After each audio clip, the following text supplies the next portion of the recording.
Boa tarde, meu nome é Manuela. A gente está fazendo um projeto de antropologia agora e vamos falar um pouco sobre a cultura egípcia, que um dia foi religião, mas deixou de ser por falta de praticação da religião. Bom dia, meu nome é Letícia e hoje a gente está aqui com o Sérgio Guimarães, que é um estudioso que não tem nenhuma ligação direta com a cultura egípcia, mas ele vai falar um pouquinho para a gente. Sérgio, obrigado pela oportunidade, por estar aqui junto com a gente hoje, por ter topado essa experiência. E se o senhor puder falar um pouquinho sobre a sua graduação, como o senhor atua. Boa tarde a todos vocês. Eu sou professor de História, eu sou formado em História pela Unisal, tenho pós-graduação pela Anhanguera em História Afro-Brasileira e Africana, tenho pós-graduação no Ensino de Ciências Humanas pelo SESI e também sou pedagogo formado pela Ítalo Brasil.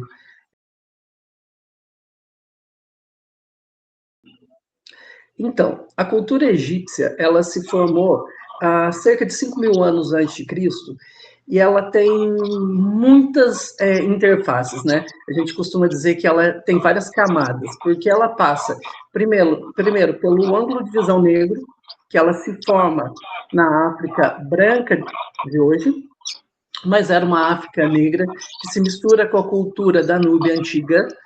Ela nasce no seio do Saara, que é o maior deserto do mundo.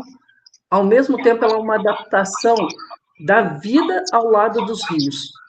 E quando eu imagino esse rio enquanto fonte de vida, eu falo realmente de um Egito que acaba conectando tudo. Ele vai conectar a questão religiosa, a questão econômica, a questão social, a questão de vida com o rio. Então, tudo no Egito Antigo perspassava essa ideia de morte, vida e fertilidade. Está tudo interligado. Quando eu falo do Egito Antigo, eu estou falando de vida, eu estou falando de morte, muito conectadas à questão do rio, à questão geográfica, à questão ambiental.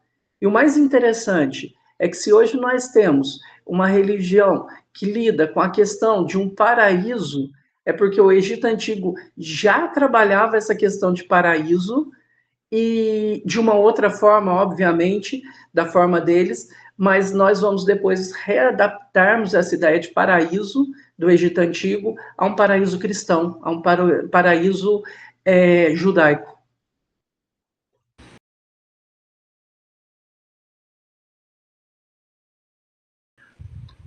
Ok, eu acho uma pergunta extremamente válida, porque toda a vida no Egito Antigo, toda a cultura no Egito Antigo girava assim em torno da questão de morte, da questão espiritual. A espiritualidade, ela definia inclusive relação social. Quando você imagina que o faraó era visto como um deus, e como um deus, ele tinha como compromisso manter uma arte. O que é uma arte? É a verdade. Ele tinha como compromisso manter isso aí. Eu já consigo definir que se esse faraó não é um homem justo, ele condena uma sociedade inteira ao ostracismo. Tanto é que quando o Nilo ele não chega na época da cheia e ele transborda, isso era jogado nas costas do faraó e ele era visto como um homem mau, já trata da questão da espiritualidade como algo que rege a vida deles. E ele tem que responder a isso para os sacerdotes e para toda a população. Tá? Eram escolhidos homens para representar os cargos públicos por essa ordem de espiritualidade, pelos mais espiritualizados, que andavam na lei do Maat, que respeitavam. Não é algo que fica restrito à casa. Ela sai da casa dos egípcios e ela passa para a vida deles familiar e política. Tá?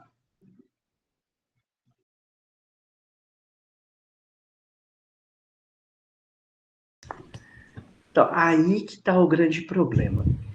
Quando eu falo dessa questão da criação do universo, segundo os egípcios, eu estou falando do encontro do céu com o mar. Eu estou falando da visão do masculino e feminino que vão gerar Ra. E aí, Ra, a partir dos meios naturais, vai gerar os rios que vão gerar depois outras formas naturais de vida.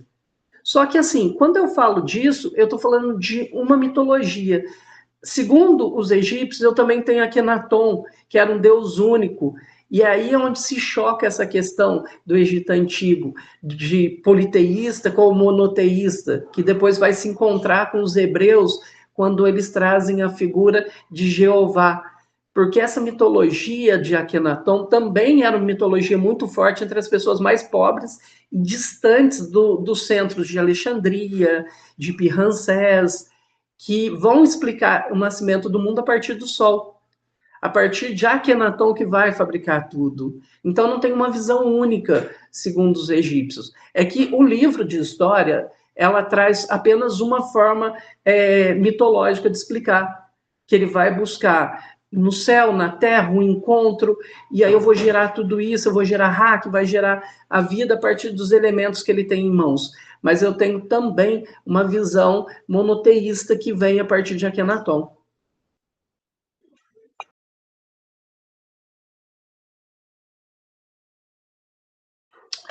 Então, também é quando a gente trabalha em história o fator mais importante. Por quê? Porque eles enxergavam a morte como necessária para a ressurreição.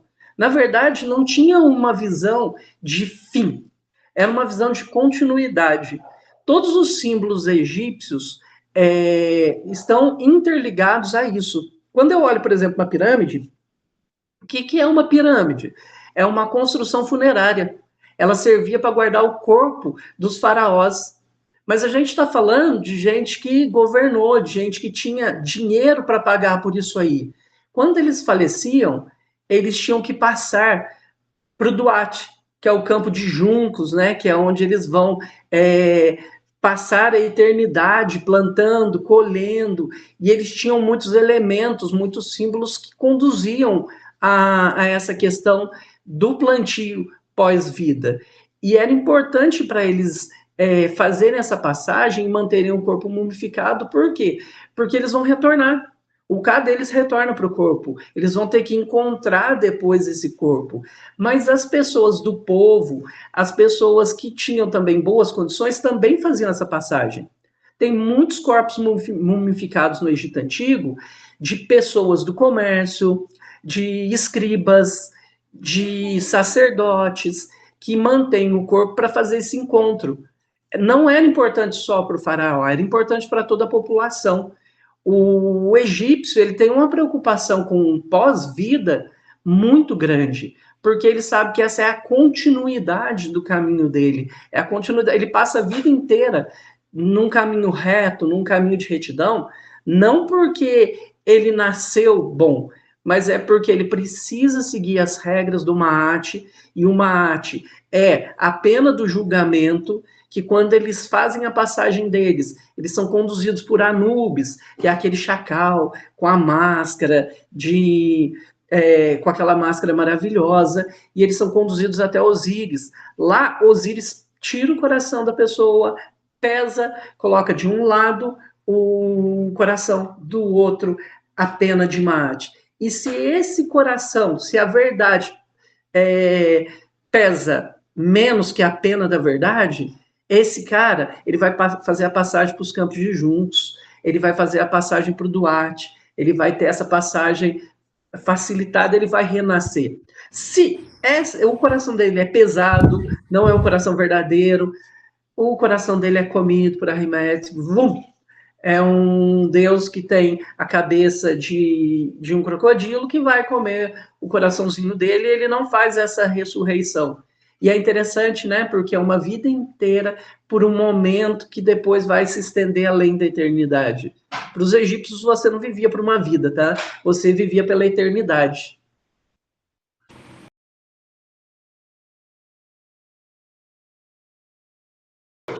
Show de bola. E assim, é legal, né? Porque quando eu falo de K, por exemplo, eu estou falando de tanta mitologia e de tanta coisa que a gente consome. Hoje o pessoal que consome anime fala de Ki, de Shi. Então, nós estamos falando da alma. E para eles, a alma era o K. E ela era dividida em duas, ela era chamada de duo, né? Ela é representada nos hieróglifos por dois braços abertos.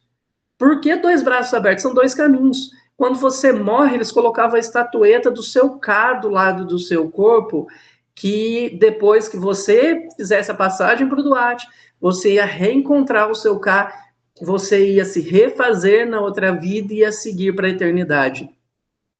E o Ba é a personalidade te acompanha depois da morte. É interessante a gente falar do Ba e do Ka, porque o Ka é muito mais conhecido. O Ba a gente chama de personalidade, de índole, de uma série de coisas, e o Ba é o que define sua salvação. O Ka é sua energia vital que depois você retoma.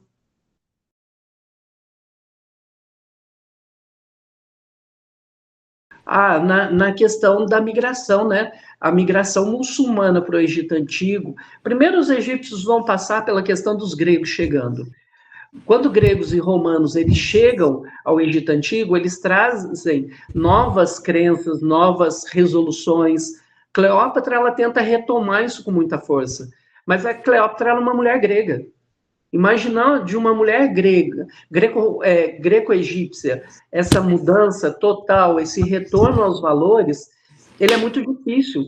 Até porque, veja bem, a Cleópatra, ela retorna isso, mas ela tinha acesso à cultura hindu, ela tinha acesso à cultura romana, à cultura grega, à cultura egípcia, e, ao mesmo tempo, ela era renegada pelo povo egípcio. Por quê? Porque ela tinha uma ascendência grega também. Só que, assim, quando gregos romanos chegam, eles não conseguem matar. Mas quando chegam os muçulmanos e trazem toda uma cultura que é hegemônica e eles preenchem aquele espaço, primeiro que o Egito deixa de ser grego, deixa de ser negro ao longo do tempo. Ele perde um pouco dessa identidade de cor de pele e de nascimento. Ele se torna indo-europeu. Quando ele se torna indo-europeu, essa cultura passa a ser um pouco perseguida. Mas não dá, meninas, para a gente pegar e falar assim, morreu a cultura. Não morreu. Não morreu porque, assim, na própria cultura nossa, nós temos essa imagem de céu, que é uma imagem do campo de juncos. Não é a mesma imagem, mas a licença poética é muito grande, né? Eu retiro de uma cultura maravilhosa algo que é importante, eu trago para a cultura, pensando em termos de igreja católica, a igreja que foi fundada em Roma, que tinha, sim, muito ainda de termos egípcios.